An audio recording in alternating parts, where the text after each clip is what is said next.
Muy bien, pues vamos tomando asiento. Edixgal, aprovecho para dar algunos datos mientras hacemos las fotos. Más de 64.500 estudiantes de 600 centros educativos gallegos han accedido a este ecosistema digital que combina equipamiento, conectividad, un entorno virtual de aprendizaje robusto y recursos curriculares digitales de las principales editoriales educativas. Como bien ha comentado también el consejero, por recoger algunos datos que hemos escuchado en su discurso, también tienen una ley pionera en España, podemos decir, ese compromiso de Galicia con la educación digital.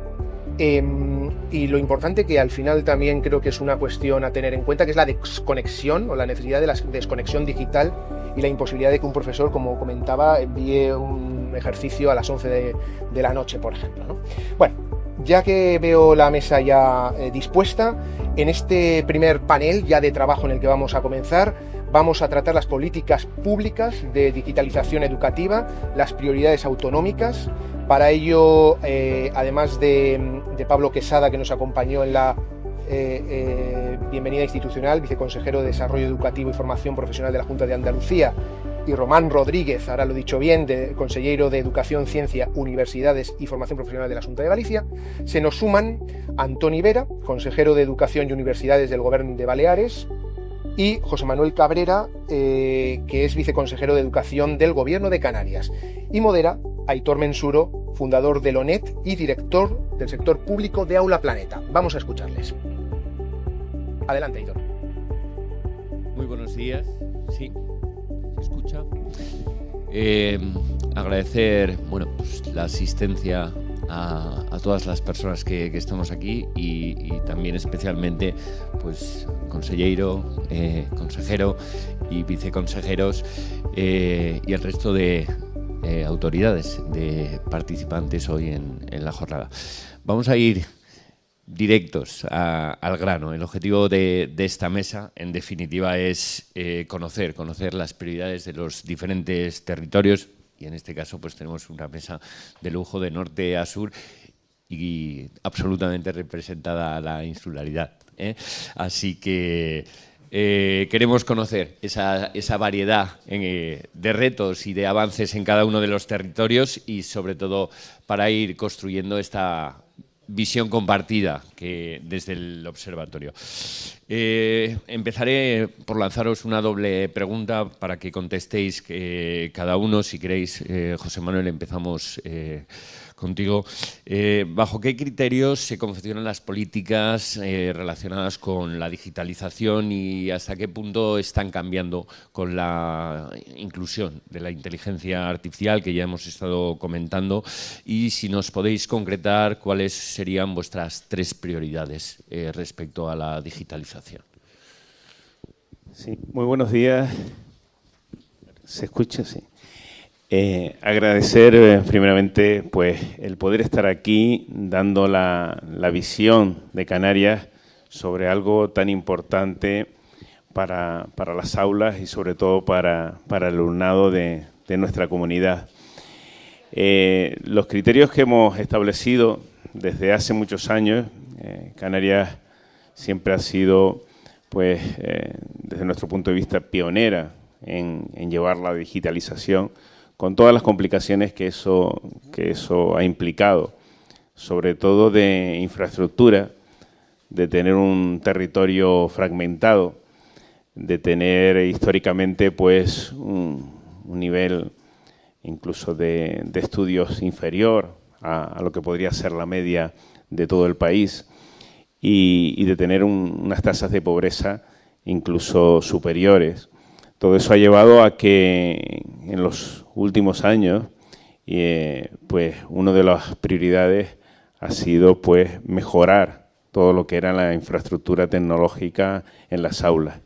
Eso lo hemos hecho con fondos propios de la comunidad y también pues con la ayuda del Estado y de todos estos programas de cooperación territorial que han invertido muchísimo dinero, muchísimos fondos en mejorar esas infraestructuras y en mejorar esas instalaciones. Hoy en día podemos decir que Canarias está preparada tecnológicamente.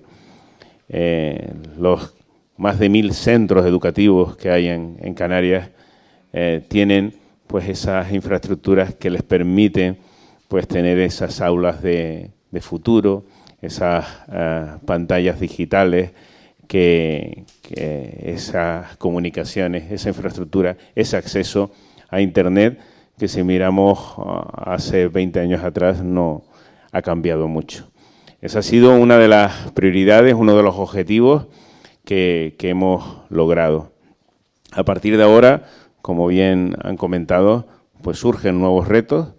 Tenemos uno que estamos afrontando y que va a suponer una transformación, como es la incorporación de la inteligencia artificial en todo lo que es el ámbito educativo, y a partir de ahí tenemos que trabajar. Pensamos que las administraciones educativas no son punta de lanza en todo lo que es la tecnología. Muchas veces llegamos más tarde, ¿no? Por eso lo interesante de encuentros como este, donde se puede conseguir esas sinergias entre lo que es la empresa privada y las administraciones públicas. Y el referente ahora que tenemos, la perspectiva está en la línea de formar al profesorado, ¿no? Como decían antes. El profesorado es al final al que debemos escuchar y al que debemos ayudar para que aplique todos estos cambios. Por tanto, todo lo que sea esa formación de casi los 29.000 profesores que tiene Canarias, siempre hay que poner encima de la mesa las cifras de las que estamos hablando, porque ahí vemos lo complejo que es llegar a toda esta masa de profesorado, que es el que está día a día en las aulas. En Canarias, otro de los objetivos ha sido crear esa estructura de formación.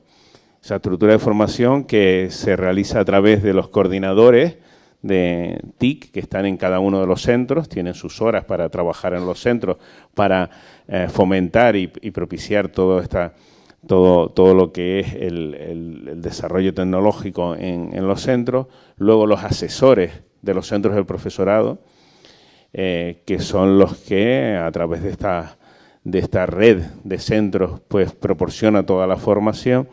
Y ahora pues, por ejemplo, con el programa Escuela 4.0, también los mentores que se han creado, que también van a ayudar en esta línea. Yo sí quería destacar hoy, ya casi en la primera intervención, que estas sinergias que se tienen que producir entre las empresas privadas y la administración pública tienen que tener muy en cuenta lo que antes se comentó, que es la seguridad y la protección de datos, porque creo que es fundamental para nosotros que la Administración Educativa también está trabajando en esa línea. Estamos pues adaptándonos al Esquema Nacional de Seguridad. Todos los años, como Administración, recibimos denuncias de la Agencia Española de Protección de Datos que tenemos que hacer frente y tenemos que mejorar en nuestras administraciones. Por tanto, ahora que tenemos ahí esta inteligencia artificial, será muy importante que todas estas herramientas, todas estas plataformas que buscan pues diferentes objetivos, como la personalización de la enseñanza, como el poder mejorar nuestra gestión educativa de los centros también, estén muy acorde con lo que es el Reglamento de Protección de Datos, con todo lo que sea esa protección y esa seguridad, porque si no tendremos dificultades y debemos dar esos pasos seguros para avanzar y para que la implantación de la inteligencia artificial no se vea con problemas como hemos tenido muchas veces con estas plataformas educativas que se han incorporado a los centros y que después nos han producido pues este tipo de distorsiones. Con lo cual yo creo que estamos ahora en el punto adecuado donde estamos comenzando. Yo lo veo así, todavía nos queda mucho camino para añadir la inteligencia artificial al mundo educativo. Tenemos que dar esos pasos seguros y responsables en ese camino. Muchas gracias, José Manuel. Toni, desde las Islas Baleares. Bueno, hola, ¿se oye? Sí. Buenos días. En primer lugar, gracias por la invitación y es un placer poder estar aquí en Málaga, una gran ciudad a la que visito con asiduidad y que además puedo decir que es el referente para mí, uno de los referentes culturales en España. La transformación que ha hecho esta ciudad, el ayuntamiento, la verdad, la Junta, es envidiable. Bueno, Baleares tiene muchos retos en tema de digitalización, porque por una parte hay dos vías. Una sería la digitalización o las políticas educativas en materia digital en las aulas, en la docencia, y por otra, nuestro gran reto, que es la digitalización de la administración educativa. Nosotros en estos momentos, Baleares, no cuenta con los aplicativos necesarios para poder gestionar el día a día de educación. La administración, toda el área de salud de Baleares sí que se implicó ya hace bastantes años, 15 años, y son un referente en España en digitalización de la administración sanitaria, pero la educativa no. Siempre se dejó y fue creciendo, y fue creciendo, y fue creciendo. Y el problema que hemos tenido ha sido en temas de seguridad, muchos problemas. De hecho, hace 2 años, y esta es la realidad que nos encontramos los gestores actuales, nos encontramos con problemas de seguridad en el aplicativo de gestión con todos los centros educativos, donde tenemos datos muy sensibles. Por tanto, nos encontramos con muchos problemas de seguridad en todo lo que es el ámbito de la gestión educativa. Por una parte, el gobierno actual de Baleares, que iniciamos nuestra andadura en el año 2023, por una parte ha creado la Agencia de Digitalización, pero por otra parte, Educación no podía esperar a la creación de la Agencia de Digitalización y necesitaba iniciar ya su camino. Y en este sentido se ha invertido, estamos invirtiendo más de 150 millones de euros en digitalización de la administración educativa. Por una parte, con un nuevo aplicativo de gestión con todos los centros sostenidos con fondos públicos, de gestión diaria, porque no podemos hablar, una de las grandes demandas del profesorado es la desburocratización, pero nosotros no podemos desburocratizar sin unos aplicativos, porque al final la norma es la norma. Tenemos una normativa básica estatal, que es la que tenemos que cumplir. Podemos legislar con nuestros currículums, que es lo que hemos hecho. Hemos aprobado unos currículums nuevos ahora, vigentes para este próximo curso, este curso escolar que estamos iniciando. Pero al final, a nivel de reglamento, tú puedes legislar, pero lo que es la desburocratización te la marca mucho la normativa básica estatal. Por tanto, necesitas aplicativos de gestión. Los centros educativos, los cuales el primer año los visité, todos los sostenidos con fondos públicos, es decir, públicos y concertados, lo que te piden más docentes y directores y jefes de estudios es, por favor, herramientas para desburocratizar. No tenemos en Baleares una base única de datos de educación. Y esto es un drama para nosotros. Por tanto, en estos momentos estamos desarrollando un programa de gestión educativa con todos los centros que empieza ya con módulos en plan piloto este curso y que esperamos que esté a pleno rendimiento para la próxima escolarización y el próximo curso en toda la parte académica. Y por otra parte, aún está un poco en ciernes, pero esperamos poder licitar próximamente todo un programa, un aplicativo de gestión de personal docente. ¿Por qué? Porque también nos encontramos que no tenemos herramientas. Nosotros tenemos nuestra singularidad, igual que Canarias, somos plurinsulares, tenemos problemas de coberturas de plazas en islas menores, necesitamos tener muchos procesos selectivos continuos semanalmente. Hay 2 procesos, uno ordinario y uno urgente, para cubrir plazas. Necesitamos unas herramientas potentes que nos faciliten la cobertura de plazas constante en educación. Esto por una parte. Y por otra, en cuanto al área, digamos, más educativa, trabajamos en, digamos, dos áreas importantes. Primero, infraestructuras digitales. Importante, hemos invertido con fondos europeos en pantallas digitales, pero también estamos invirtiendo en infraestructuras educativas, porque muchas veces la digitalización en un centro docente, si no tienes buenas infraestructuras, no puedes. Gracias al factor de insularidad que tenemos por ser islas, Europa nos concede esta ventaja, gracias al factor de insularidad podemos hacer un buen plan de inversiones educativas en infraestructuras educativas, 600 millones de euros en 10 años en infraestructuras, digamos que entran también toda la parte de infraestructuras digital de los centros. Y por otra parte, estamos trabajando también en la capacitación digital del profesorado, en cambiar totalmente la formación que se está dando desde los centros de formación del profesorado, que también es muy importante en este sentido. Dar las herramientas necesarias, reales, a los docentes. Yo dejé las aulas hace 2 años para ser consejero. En 2 años ha cambiado todo un montón. O para mí ha cambiado. Por tanto, se trata de formar continuamente al docente. Y bueno, y esto sería en líneas generales las actuaciones que llevamos a cabo. Muchas gracias, Toni. Román, nos has adelantado ya en el agradecimiento un poco la visión de la digitalización a través del recorrido de estos años en el proyecto EDISGAL, y no solamente. En el proyecto EDISGAL tenéis proyectos paralelos también en elaboración de recursos digitales propios, algunos de ellos con inteligencia artificial, un despliegue estupendo de formación del profesorado, pero es interesante un poquito desde esa visión de la nueva ley de educación digital que es pionera y que yo creo que os seguiremos de cerca, el especificar un poquito más oye, cuáles son los retos reales y concretos para estos próximos años.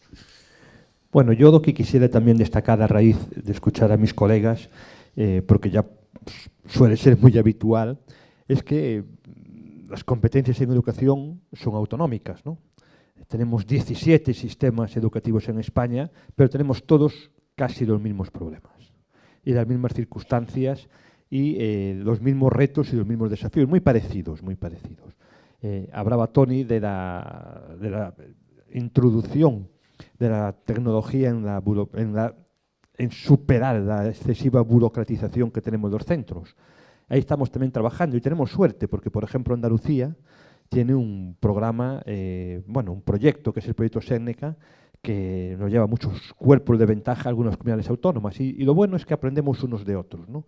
Y podemos intercambiar experiencias y ver, oye, esta comunidad autónoma hace bien esto, pues miremos para ella qué está haciendo y vayamos en esa línea. Y creo que esa es una gran ventaja que tenemos, y el problema de la excesiva burocratización lo tenemos todos.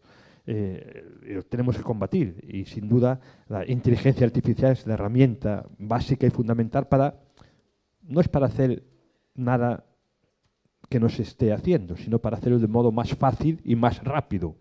Es simplemente actuar en procesos y que el proceso sea más simple, más rápido, y que te lo haga una máquina y no tenga que hacerlo el director, lo cual es una maravilla para el director, ¿no? Y para todo el sistema. Pero ahí tenemos, ya, como ya digo, pues algunas comunidades autónomas como Andalucía que tienen un buen hacer y nos podemos inspirar en ellos. Tenemos programas, por ejemplo, en Galicia estamos con un proyecto vinculado a compra pública innovadora, Edugaria, que queremos introducir en la gestión directa a la inteligencia artificial en aspectos como el expediente digital único para un alumno. Todos nosotros, o la inmensa mayoría, tenemos un expediente, una historia clínica, ¿no? ¿Cómo es posible que ahí vamos por detrás de sanidad, como las dos grandes políticas autonómicas, ¿no? ¿Cómo es posible que no haya un expediente educativo único, una hoja de vida única para un alumno o para una persona, ¿no? Pues eso hay que intentar hacerlo. Y, por supuesto, los avances en inteligencia artificial nos dan muchos pasos. Retos, desafíos, muchísimos. Yo destacaría dos. El primero, además de la formación del profesorado, del despliegue tecnológico, etcétera, etcétera, yo creo que tenemos que hacerlo de un modo equitativo, en el conjunto de un territorio. Lo digo de una comunidad autónoma con una presencia rural altísima. Galicia tiene una dispersión demográfica brutal. Con el 5% del territorio, aproximadamente, tenemos el 50% de los núcleos singulares de población, según el nomenclator, es decir, pequeñas aldeas, pequeños pueblos, ¿no? El 50%, 30.000 núcleos de población. Y intentamos que la educación sea un servicio de proximidad. Aproximadamente el 97% de los niños tienen un centro de infantil y primaria en su ayuntamiento, y el 95% de los ayuntamientos tienen un centro de infantil y primaria. El 95%. La media en España es un 50%. Eso implica que nos encontremos con centros pequeñitos, igual pasa también en Castilla y León, en el noroeste, o también en Asturias, y en las ciudades tengamos la cara inversa, ¿no? Con centros con mucha población. Y digo la necesidad de hacerlo de un modo equitativo y que este despliegue llegue a todas partes, con un coste brutal. Llevar fibra óptica a un pueblo de la montaña de Lugo, de la montaña de Orense, es una barbaridad desde la perspectiva económica, pero no podemos no hacerlo, porque estaríamos discriminando a un número significativo de personas, ¿no? Estaríamos generando una Galicia, un futuro para estos chicos a dos velocidades. La equidad es fundamental, generar igualdad de oportunidades e incluso también en las zonas urbanas generar un acceso a las competencias digitales en igualdad de condiciones, con independencia del centro educativo y con independencia también del barrio, de la ciudad donde uno viva, ¿no? Estoy seguro que para los aquí presentes, pues la convivencia con las pantallas, como se suele decir, es normal. En muchas familias, aún hoy en día, pues no existe en su vivienda, en su familia, a lo mejor un ordenador o una tablet. Existe sí teléfono móvil, ¿no? Y dotar de competencias a esas familias menos favorecidas o con menos recursos, de acceso a la competencia digital, de darle un buen uso a todo el ecosistema digital es fundamental. Por eso yo creo que la equidad y la igualdad de oportunidades es uno de los retos importantísimos y no debemos caer en priorizar unos espacios, unos territorios, unos colegios sobre otros. Sería un error para la cohesión social futura brutal. Y el segundo tiene que ver también con las competencias profesionales. Y aquí se habló de formación profesional. La formación profesional cada vez más es una línea educativa de primerísimo nivel. A partir de ahí se generan muchísimas oportunidades individuales para cada persona que curse FP y colectivas para los sectores productivos y colectivas para un país. Porque tener recursos humanos cualificados, buenos profesionales, es básico y fundamental para que tus empresas sean competitivas, ¿no? Y la formación profesional en el desarrollo tecnológico es básico para dotar de técnicos a nuestras empresas. Si no lo hacemos, lo estaremos haciendo mal. Y estaremos quitando también oportunidades de desarrollo profesional a muchísimas personas. Creo que la introducción de todo el mundo tecnológico, del ecosistema digital, de ciclos especializados en el ámbito de la formación profesional, de intentar tener el nivel tecnológico y de innovación tecnológica en la formación profesional es básica y fundamental para generar un dinamismo social pues, y un dinamismo económico a medio plazo. Y es curioso, y aquí también compartimos responsabilidades con universidades, es curioso que en el mundo universitario esto preocupa poco o nada.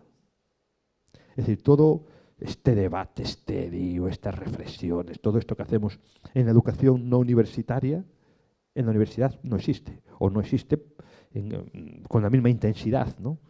Y ahí hay como un vacío, una especie de vacío en las competencias, en el acceso, bueno, en todo lo que tiene que ver con el mundo digital. Y sin duda el segundo desafío, que viene a raíz de lo que acabo de comentar, tiene que ver con preparar tecnológicamente y con las capacidades tecnológicas y con la visión a nuestros jóvenes para los puestos laborales que serán los que sean, no sabemos cómo van a ser, pero desde luego tienen que tener las habilidades básicas y las estructuras organizativas mentales básicas para poder hacer de frente, y en eso la formación profesional pues tiene un papel relevantísimo, porque creo que eso también una dinámica general en el conjunto de España.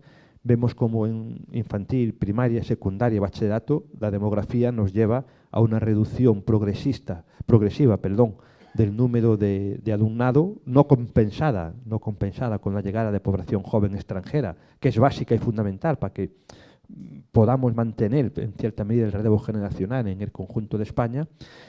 Y lo único que crece, por lo menos en Galicia y algunas comunidades autónomas que yo conozco, lo único que crece demográficamente pues es la formación profesional. Y eso es, en mi opinión, pues un buen indicador para el futuro de un país, para el futuro de los sectores productivos, y ahí también la competencia digital, el mundo digital, el despliegue tecnológico y la llegada de ciclos muy especializados pues en gestión de redes, en lo que sea, pues creo que es fundamental para darle oportunidades a cada una de las personas a nivel individual y colectivamente pues a una comunidad autónoma, a un país. Muchas gracias, Román. Pablo, desde la visión de Andalucía en cuanto a los retos a medio, a corto plazo que os planteáis. Muchas gracias, Héctor. Mis compañeros que han precedido han apuntado a muchos de ellos, ¿no? Y realmente compartimos, como han comentado, muchas de estas inquietudes y de los retos a futuro. Uno, por supuesto, es la desburocratización y la gestión eficiente de los centros educativos. Eso, desde luego, que tiene que ser un reto para que el profesorado, para que la materia gris que tienen las personas tenga la capacidad de centrarse en lo importante y no en aquellas tareas cotidianas. La comunidad autónoma no tenemos la capacidad de no cumplir la ley orgánica, tenemos que cumplirla. Nosotros sí que tenemos que cumplirla. La segunda cuestión, la han comentado también, tiene mucho que ver con la equidad. La equidad, el no dejar a nadie atrás, y va en todos los retos. Uno es, por supuesto, el del acceso a las infraestructuras digitales, el del acceso a los medios de comunicación digital, el acceso a la red, una red de calidad dentro y fuera de los centros. Y aquí en Andalucía tenemos la suerte de que el Gobierno intentamos trabajar de forma coordinada, no solo desde la perspectiva educativa, que ahora comentaré algunas de las cuestiones que hemos hecho de cara a adquirir pantalla, equipo, bueno, ya lo he adelantado también en la presentación, sino también con la Consejería de Presidencia, donde se adscribe la Agencia Digital de Andalucía, que ha desplegado por todo el territorio rural. Andalucía es tan grande que tenemos también un extenso territorio rural, no solo grandes núcleos urbanos, donde hemos desplegado los puntos Andalucía Abuela, a través de los cuales se permite el acceso fuera del horario escolar a toda la sociedad en general para que pueda hacer sus gestiones de todo tipo y pueda también utilizar esos puntos de acceso de alto impacto, de fibra óptica y de gran capacidad para que puedan, bueno, pues hacer lo que necesiten hacer en su vida cotidiana y en su vida educativa porque están abiertos. Y la formación del profesorado. Y la formación en la doble vía, una es la que han apuntado los compañeros, la formación para que puedan utilizar todas estas herramientas digitales, las que hay y las que van a venir, las que van a crear, porque la inteligencia artificial permite crear agentes, permite innovar a los docentes, que una de las grandes potencialidades que tiene, que no es un paquete que compras, sino que es un paquete que te permite también desarrollar tu lado creativo y utilizarlo para innovar. Esa formación es muy importante. Pero también la formación en la tecnología tradicional. Y me alegro que además esta iniciativa la lidere un grupo como Planeta, que tiene esa doble vía, es decir, la vía de la digitalización que impulsa con el observatorio, pero no perdamos de vista la importancia, y los docentes son quienes saben discriminar cuándo necesito utilizar el libro en papel, cuándo necesito escribir en papel y cuándo tengo que incorporar lo digital como una herramienta más. Se apuntaba antes, lo decía Román en su intervención anterior, no es un fin en sí mismo, es una herramienta muy potente que tengo que saber utilizar bien, pero no es el fin en sí mismo para utilizarlo. Y eso se hace confiando en los docentes y dándoles la formación para que sepan cuándo y cómo tienen que utilizar la educación tradicional, en papel, a mano, a lápiz, que no se pierdan esas competencias, y cuándo tienen que incorporar las herramientas digitales y cómo tienen que crear nuevas herramientas fruto de su creatividad y de su necesidad. Y eso es fundamental, ese equilibrio. Y la clave está en el fondo en confiar en el profesorado, darle la herramienta, formar y confiar en ellos. Cuando nosotros estamos terminando de desplegar, gracias a los fondos europeos que han venido a ayudar y los fondos propios, toda esta red de dispositivos digitales, lo primero que hicimos desde la Dirección General de Innovación fue preguntarle a los profesores. ¿qué necesitáis? Se lanzó una encuesta donde nos dijeron, necesito pantallas digitales, necesito este tipo de equipamiento, necesito... Y fruto de esa encuesta se hizo las licitaciones oportunas para comprar los equipos. A cada centro lo que nos dijo que necesitaba. Si no partes de lo que necesitan los profesores, puedes acabar con modelos que también ha habido, que también los conocemos, donde se compra por comprar y se pone una herramienta que acaba a los 10 días en un cajón, criando polvo y no vale absolutamente para nada. Y eso sí que es una gestión ineficiente. Confiemos en los docentes. Confiemos en los docentes, en su capacidad, en su creatividad y en su conocimiento. Formación para que sepan dirigirla hacia donde tienen que dirigirla y, desde luego, no perdamos de vista la equidad. La equidad, y no quiero dejar de mencionarlo, no solo en el acceso a la tecnología, sino en el gran reto que tenemos como sistema educativo, además del de la FP, que no voy a repetirlo porque, como lo ha dicho mi compañero, pues suscribo sus palabras. Y es la equidad desde el punto de vista de la atención a la diversidad. Tenemos menos alumnos en el sistema general, pero esos alumnos son más diversos y demandan mucho más. Y estas tecnologías nos pueden ayudar también a mejorar esa atención a la diversidad, a darle a cada uno lo que realmente necesita, a darle a cada uno la herramienta que necesita para progresar y también, y me sumo, que la formación inicial del profesorado, no solo la permanente en la que hacemos una gran apuesta, sino que en la formación inicial del profesorado los conceptos de atención a la diversidad pasen a ser una materia presente en toda la formación inicial y no solo en las especialidades de PT, de AL y de orientación educativa, sino que esté de forma transversal en toda la formación inicial del profesorado. Porque si no, estaremos perdiendo una oportunidad para formar a las futuras generaciones de docentes que las necesitamos y quedará todo en manos de la realidad que se encuentran en la aula, de la formación permanente, que está muy bien, pero necesitamos que traigan una buena base de su formación inicial. Realmente creo que son los grandes retos que tenemos.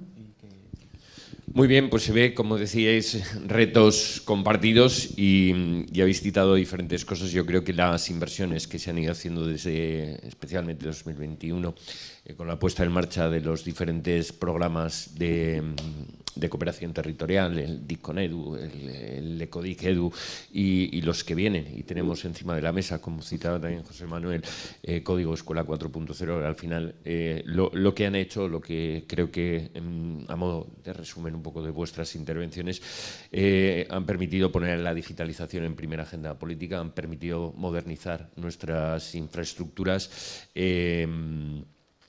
acercarnos al planteamiento que hace Europa dentro del Plan de Acción Digital Europeo, y ahí es cuando habla de un ecosistema eficaz para el aprendizaje y en definitiva, desde el observatorio y desde el sector privado sí que es cierto que todas estas inversiones han permitido, bueno, pues a través de contrataciones, licitaciones y diferentes proyectos, avanzar en esta calidad y modernización del sistema, pero sí que es cierto que el ecosistema se ha centrado mucho, y decíais, en las infraestructuras, en la conectividad, en los paneles, también en la formación del profesorado, pero intentando llevar los retos un poquito más lejos. Nos preocupa, por una parte, cómo hacemos todavía más robusto el ecosistema para el aprendizaje eficaz, y aquí entramos un poco en la parte donde muchas veces las administraciones encuentran dificultades en los programas de financiación de recursos y de contenidos y de diferentes herramientas que van a seguir haciendo falta en el proceso de enseñanza-aprendizaje. Y aquí, pues que diréis un poquito vuestra visión, y quería entrar, y no lo puedo evitar, en el dilema, aunque sea estéril, en el debate de las pantallas, ¿no? Un debate que, como comentaba también Román, es más mediático que real, de facto, pero que sí que es cierto que está llevando a diferentes posicionamientos, tanto de familias, de docentes, y que a veces ese ruido mediático hace o tiene más altavoz de lo que realmente es un discurso positivo y proactivo acerca de la digitalización. Y quería que comentaseis también de qué forma todo este ruido lo desaceleramos o lo minimizamos, y sobre todo le trasladamos a los docentes un mensaje de que, a pesar de este ruido, no se desanimen en trabajar día a día en ese ámbito híbrido donde se combina lo analógico y lo digital. Y a partir de aquí os dejo libertad para que intervengáis cada uno como mejor consideréis. Bueno, pues como comenta Aitor, cuando comienzan estos debates que en los últimos años pues parece ser que han aumentado, ¿verdad? Los debates de la educación es igual que el fútbol, todo el mundo opina, todo el mundo discute y es mediáticamente es muy atractiva. Y esos titulares pues aparecen cada 2 por 3 en los medios de comunicación y no podemos pensar que no afectan. Por supuesto que afectan, por supuesto que llega a muchísimas familias, a muchísimo profesorado, a muchísimos centros y al final nosotros como administración y siendo ahora los que pues estamos en el papel de representarla y tomar decisiones, la primera decisión que tenemos que tomar es la firmeza bajo unos principios, bajo unos ideales, que por lo que he visto esta mañana los compartimos, los aquí presentes, de 4 comunidades distintas de nuestro territorio y que compartimos el mismo pensamiento. Y son principios que a veces chocan y que a veces incluso cuando los llevamos a la práctica nos sorprende que haya hasta cierto rechazo cuando se aplican, porque en la teoría está muy bien, pero luego en la práctica, en su aplicación, a veces nos sorprende.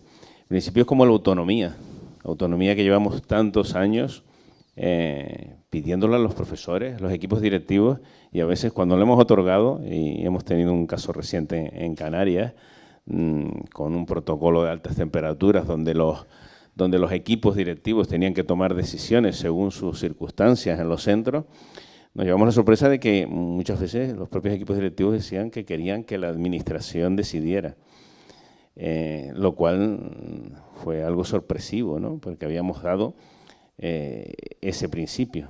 Lo que tenemos que hacer como administración es mantenerlo, si creemos en él, y creemos que la educación se mejora desde la autonomía. Antes lo comentaba el viceconsejero de Andalucía, escuchar al profesorado. Muchos años en España no se ha escuchado al profesorado. Se han hecho leyes sin escuchar a quien de verdad las aplica en las aulas. Y tenemos que escucharlo y tenemos que darle autonomía. Aunque a veces esos titulares, aunque a veces esa aplicación luego en la práctica se utilice incluso de forma política como para dañar o decir que la administración no toma las decisiones y que se las deja en manos de los equipos directivos, como hemos tenido que escuchar en Canarias con respecto a este episodio de altas temperaturas. A partir de ahí, nosotros tenemos que mantener esos principios. Cuando ha surgido el debate de las pantallas, desde la Consejería de Educación de Canarias, salimos rápidamente a indicar y a expresar nuestra postura. Y la postura, que ya lo han comentado, es el equilibrio. Es el equilibrio. No podemos ir ni hacia un lado ni hacia al contrario.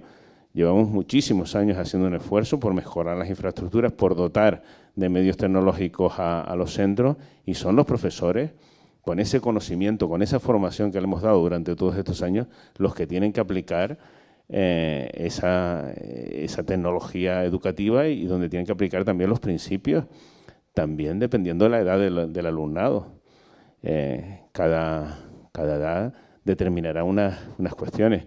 Está claro que habrá edades donde hay que centrarse en aprender la lectura, aprender a escribir, y habrá otras edades donde ya se puede utilizar otro tipo de dispositivo. Pero tiene que ser el profesorado el que lo aplique. No podemos desde la administración determinar todo, y si es verdad que a veces nos solicitan un poco eso, ¿no? Legisle, ¿no? Somos un país que queremos, y últimamente, todo por norma. Dígame usted si sí o si no. Yo no quiero estar decidiendo. Y por eso comentaba lo de los principios, ¿no? Es decir, en principio es la autonomía del profesorado, que el profesorado pueda desempeñar. Y ahí, muy importante esa formación inicial que comentábamos del profesorado, de que sepa que esas van a ser sus decisiones, de que tienen que estar formados en la atención a la diversidad, tan importante ahora, donde tenemos menos alumnos, pero más diversos, donde tienes que tener esas competencias para poder afrontar un aula que, si bien ahora tiene menos alumnado, tiene pues otras dificultades, y ahí es importante que trabajemos. Por tanto, con el debate de las pantallas, yo creo que Canarias lo ha tenido claro. Las pantallas van a seguir, van a estar. Como antes comentaba el consejero de Galicia, sería ocultar la realidad, y sería además como algún debate, algún titular famoso en alguna universidad muy importante, que decían que allí habían desaparecido las pantallas, porque claro, cuando llegaban todos sus hijos tenían pantallas en casa. Nosotros tenemos que enseñar a los que no las tienen. Nosotros tenemos que formar a los chicos. Y para finalizar, a mí muchas veces, con respecto al debate de las pantallas, y comparto la posición comentada de que las familias son fundamentales, el trabajo que se hace de las casas, a mí lo que más me preocupa muchas veces de la pantalla y de los teléfonos móviles que tienen los chicos es cuando las familias no están. Cuando las familias no están, ¿no? Creo que tenemos muchos ejemplos de eso, y cuando el papel de la familia lo toma un teléfono móvil, lo toma una pantalla. Y ahí eso no es solo el ámbito educativo, yo creo que ahí tenemos que ir más allá, ¿no? No solo desde educación vamos a poder solucionar eso, tenemos problemas sociales importantes, y a partir de ahí tiene que ser una colaboración pues desde todas las áreas de gobierno para mejorar eso, que no lo vamos a poder eliminar y que sí que causa riesgos, causa lo que antes comentaban, el ciberbullying, cuestiones de soledad, de salud mental, todas que están ahí y que por supuesto las pantallas afectan, pero no con eliminarlas del centro educativo vamos a solventar ese problema. Bueno, un apunte primero que quería decir, que Román lo ha dicho. Una de las plataformas de gestión educativa que estamos implantando y desarrollando en Baleares es Seneca, que tuvo a bien la Junta de Andalucía cedernos las fuentes, y que nosotros estamos haciendo todo este desarrollo específico para nuestra comunidad autónoma. A ver, en el debate de pantallas digitales, yo creo que aquí tenemos, o el uso de la tecnología, tenemos que diferenciar dos partes. Yo creo, personalmente, que una parte sería el uso de pantallas digitales en el aprendizaje, en el aula, y otro sería el uso de telefonía móvil, de redes sociales, etc. La primera, Baleares, lo tenemos muy claro, es decir, libros de texto sí, pantallas digitales también. Lo que pasa que uno no implica anular el otro, sino que los dos pueden convivir perfectamente. En este sentido, nosotros en nuestros currículums educativos que hemos aprobado y que hemos consensuado con toda la comunidad educativa durante este pasado curso escolar, hemos digamos, establecido que el uso de pantallas digitales queda prohibido individualmente en infantil, primero, segundo y tercero de primaria. A partir de cuarto de primaria, el uso de la pantalla digital individual puede ser de 1 hora diaria, y a partir de quinto y sexto de primaria es a criterio pedagógico del centro. La autonomía del centro decide el uso o no, o las horas que va a hacer uso de las pantallas digitales. En este sentido, a ver, yo quiero dejar claro que para mí personalmente, no ya como consejero, sino como docente, como profesor de lengua y literatura, creo que hay materias que sí puede tener un uso más extensivo en el aula, la pantalla digital, que otras. Personalmente, yo lo digo desde mi experiencia como profesor de secundaria y bachillerato. Yo creo que hay materias donde mis compañeros podían hacer un uso más extensivo de la pantalla digital o de la tecnología en el aula, porque además les servía como apoyo en su materia, y además el aprendizaje se demostraba que era mucho mejor que en casos como mi materia, donde en mi materia podías hacer en un currículum integrado, podías hacer toda una parte de proyectos cooperativos, donde tú podías tratar toda la parte literaria, etcétera, pero después hay una parte lingüística que no me servía tanto. Yo os soy sincero y os hablo con sinceridad. Es decir, en mi materia me servía para una parte, pero no para toda la materia. Y creo que en esto tenemos que dejar que cada docente, en esto estoy de acuerdo, la autonomía de cada uno de poder elegir y de poder decidir qué va a hacer. Ahora, en las primeras edades sí que creo que es necesario el no uso de pantallas digitales, por eso nosotros hemos restringido hasta cuarto de primaria.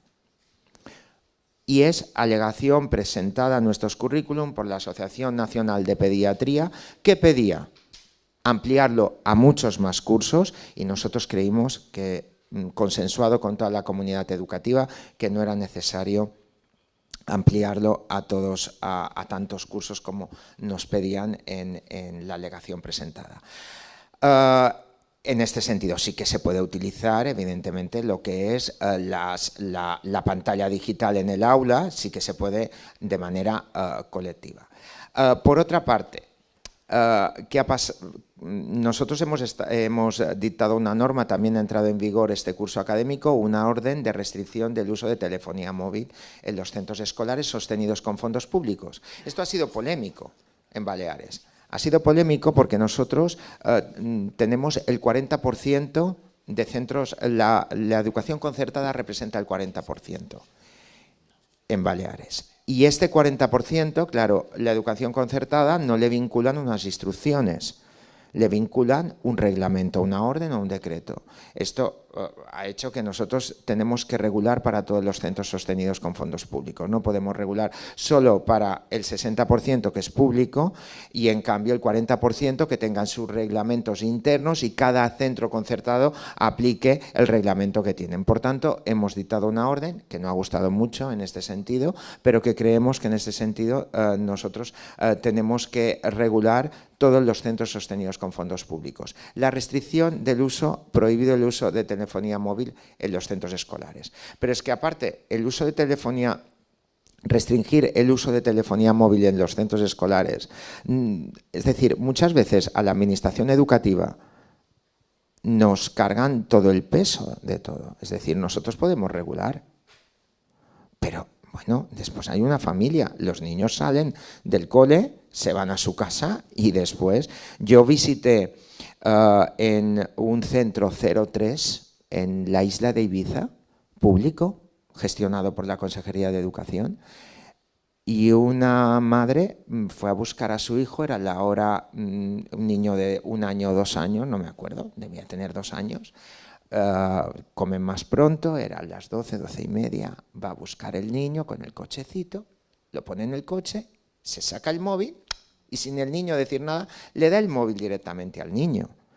Vamos a ver, es que ya vienen aprendidos de casa, es que ya tenemos, es decir, estos, digamos, malos hábitos ya vienen en este sentido, que también la parte familiar tiene que intentar paliar esta problemática que tenemos.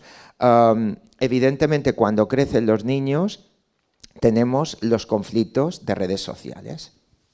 Claro, cuelgan en las redes sociales, tienen un grupo de WhatsApps, los alumnos de la ESO ya se hacen un grupo de WhatsApp todos juntos, empiezan a colgar cosas, no sé qué, empiezan las familias, empiezan las denuncias en policía, etcétera. Y estos son los problemas que tenemos el día a día. En este sentido sí que puedo decir que en Baleares, que hemos sido pioneros en la inclusión de la figura del psicólogo educativo en secundaria y bachillerato, el psicólogo educativo en los centros in situ, esto nos ha ayudado a paliar esta problemática. Y este último curso, que ha sido el primero que ha habido psicólogos en los centros educativos, sí que puedo decir que hemos bajado las incidencias y se ha podido hacer una intervención directa con familias y con alumnado, con grupo clase. Ahora, la problemática está servida y claro, ¿qué hemos hecho? Hemos aprobado un reglamento, una orden de restricción del uso de telefonía móvil, pero esta orden va pareja a todas unas actividades formativas que se hacen dirigidas a las familias. No solo a los docentes. A los docentes nos informan de muchas cosas, porque muchas veces tenemos que ser docentes, psicólogos, médicos, enfermeros, tenemos alumnos con intolerancias, los tenemos si salen de salida escolar, alerta escolar, que tú tienes la responsabilidad y no son tus hijos. Y tienes la responsabilidad de estos alumnos. Pero es que a veces también es necesario que las familias se formen. El problema es llegar a todas las familias, porque muchas veces las que vienen a formarse son las que están más concienciadas. Este es el problema que tenemos. Y estamos intentando incidir a través de la figura del psicólogo educativo. Y por último, la tecnología en las aulas, importantísimo, y que además nos tiene que ayudar a nosotros, las pantallas digitales, la inteligencia artificial, etcétera, a nosotros nos tiene que ayudar, y sobre todo a mi comunidad autónoma tenemos un problema de atención a la diversidad. Nosotros somos una comunidad autónoma receptora de población escolar. Solo, digo, una comunidad como la nuestra, con 1.300.000 habitantes, este mes de septiembre, del 1 de septiembre al viernes pasado, lleva casi 2.000 alumnos nuevos incorporados que han llegado. Y esto es un problema que tenemos. Un problema en el sentido que el sistema educativo tiene que absorber este alumnado con todas las carencias, porque es alumnado que te llega de sistemas educativos, en muchos casos, no europeos. Y en la enseñanza sostenida con fondos públicos es la que tiene que asumir, porque a lo mejor el alumno de sistema educativo europeo en muchos casos va a centros educativos privados que tenemos en las islas. Pero el no europeo llega y tú tienes que fidelizar a este alumno, tienes que retener. Y este alumno, sobre todo cuando te llega en la etapa de secundaria, con 14, 15 o 16 años, pues es difícil, y muchas veces es difícil fidelizar a este alumno y que no se convierta en un abandono escolar, que tenemos las cifras más altas de España. Por tanto, en este sentido, la inteligencia artificial, las pantallas digitales, todas estas herramientas sí que nos pueden ayudar, porque nosotros en estos momentos sí que tenemos la atención a la diversidad, está a la orden del día, es decir, tenemos los índices muy altos en todos los centros sostenidos con fondos públicos. Muchas gracias, Toni. Román, si quieres un apunte muy breve, eso sí, porque estamos fuera de tiempo por cerrar, y acabaremos ya la sesión. Sí, muy rápidamente. Yo en mi anterior intervención ya lo dije con toda la sinceridad del mundo, creo que es un debate absurdo. Eso de pantallas sí, pantallas no, es, con todos los respetos, un debate que no tiene ningún sentido, porque después hablas con los profesores y están absolutamente fuera de ese debate casi emocional, ¿no? Como si fuera de un equipo de fútbol, ¿no? Una cosa que no tiene raciocinio y que no tiene ninguna evidencia científica. De hecho, se aludió aquí a un informe de la Sociedad Pediátrica Española que yo cuando me lo leí, perdón la expresión, flipaba. Porque me preguntaba, ¿y qué evidencia científica tienen estos señores o estos profesionales para decir lo que dicen? Ninguna. Después hablabas con otros pediatras y te decían lo contrario. Es decir, no existen evidencias científicas y puede haber resultados comparados. En Galicia hemos hecho unos estudios comparados sobre los centros ERISGAR y los no ERISGAR. Todos los centros ERISGAR son voluntarios. Es decir, no obligamos a nadie a ser centro ERISGAR. Tenemos sobre 600. Los resultados académicos en algunas asignaturas es casi idéntico, en algunas asignaturas están por encima de los ERISGAR, en todo lo que tiene que ver con las STEM, y en otras está un poquito por debajo, pero no hay una diferencia, digamos, radical entre un sistema y el otro. Es decir, no existen esas evidencias científicas, igual que das edades para acceder al uso individual. Vosotros habláis de cuarto, nosotros lo prohibimos hasta quinto. Bueno, ¿por qué? Porque alguien nos lo dijo y se lo creímos, ¿no? Es la realidad. Y otra realidad es que a veces la escuela es como la piel del tambor, ¿no? Y en el sentido que la sociedad estamos inmersos en muchísimos problemas e intentamos descargar todo en la escuela, ¿no? Muchos papás cogemos a nuestros niños como papel de fumar, porque tenemos muy pocos niños. Y yo creo que tenemos cierto complejo de tener pocos niños y de atenderlos poco, ¿no? Y los ponemos en la puerta del colegio y los queremos recoger cuanto más tarde mejor y que nos vengan inmaculados. Y pensamos que en la escuela hay que meter enfermeros, psicólogos, que hay que meter de todo. Y yo creo que a veces estamos pervirtiendo lo que significa la escuela, ¿no? Y descargamos todos nuestros problemas en ella. Lo que dijo Tony es la realidad. Y a lo mejor esa madre después te protesta porque hay mucha tecnología en el aula. No, sí, pues muy posible, muy posible.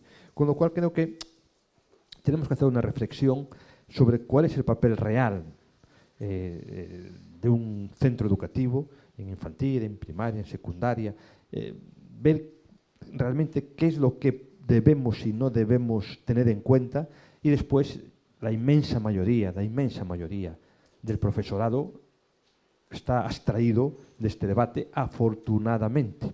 Y digo afortunadamente porque si no los centros serían un caos. Pero sí existen familias y profesores absolutamente eruditas, y sí existen familias y profesores que creen que el móvil es fundamental. Y a veces también los adultos hablamos de los niños y de los chicos y no nos miramos al espejo. ¿Cuántos de nosotros, cuando vamos a trabajar y nos queda el móvil encima de la mesita, nos volvemos locos y nos entra ansiedad? O estamos en una cafetería y sacamos el móvil. Es decir, hay una dependencia tecnológica brutal de la sociedad respecto a la información, a la tecnología, a todo este mundo, que obviamente llega, porque al final el colegio, el instituto, es un reflejo de la sociedad. Cambios sociales, bueno, hay una serie de cambios, hay un cambio del paradigma general de la sociedad española que se refleja en la escuela. Y a veces intentamos ponerle puertas al campo, ¿no? Y hacemos esfuerzos, comunidades autónomas, prohibimos los móviles, nosotros lo decimos por ley. La verdad es que teníamos dudas, ¿no? Pero al año y pico todo el mundo estaba encantado. Los papás, las mamás, los directores se ponían como locos. ¿Pero qué vamos a hacer? No, tú dices, pones aquí el móvil y te lo llevas. En los recreos, en vez de estar 6 niños, como están en los parques, tú vas a un parque, ves a 6 chavales, cada uno con su móvil. Antes en los patios era igual, ahora no, pero hubo que hacer una ley. Por eso creo que al final un centro es el reflejo de la sociedad. Lo que pasa afuera pasa ahí dentro, a otra escala, obviamente, y a veces descargamos en la escuela toda nuestra responsabilidad como familias, como sociedades, como padres, y eso no es nada fácil. Con lo cual tenemos un reto importantísimo por delante. Desde luego que sí. Y nada, Pablo, ya tenemos que cerrar, y además creo que llegas ya tarde incluso, o sea que agradeceros este tiempo, las aportaciones, y yo creo que queda bien representado los retos autonómicos de cada uno de los territorios, y sobre todo que compartimos muchos de estos retos. Muchas gracias, buenos días.